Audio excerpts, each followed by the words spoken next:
Genesis-15, after Abram sacrifices a heifer, a goat, a ram that are 3 years old, along with a dove and a pigeon, he lays the sacrifice pieces out in the side by side.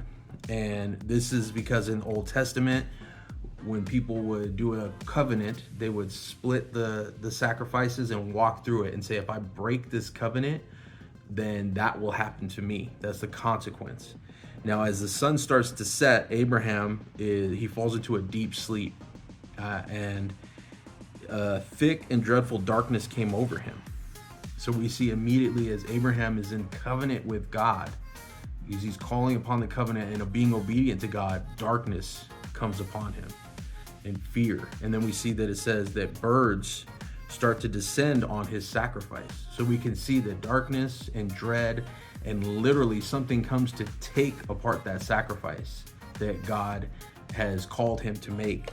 And then God speaks to him again and says, know for certain that your people will be in slavery for 400 years, but I will punish the country that puts them in slavery, and I will leave them with great possessions as they leave that land.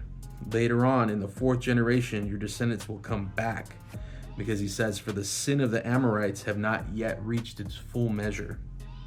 Now the sun has set, darkness had fallen, and Abraham witnesses a smoking fire pot and a blazing torch passing between the pieces.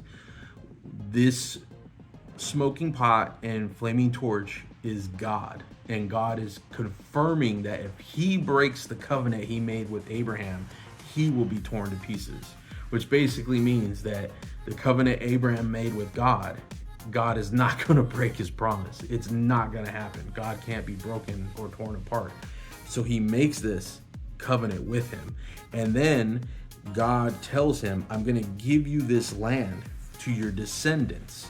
And he says, from the great Wadi of Egypt down to the great river Euphrates, all the way to the land of the Kenites, Kenizzites, Cadmonites, Hittites, Perizzites, Rephites, Amorites, Canaanites, Girgashites, and Jebusites, which literally is the land that we know today as Israel. They are all inhabited in that area, and God is giving that to Abram's descendants.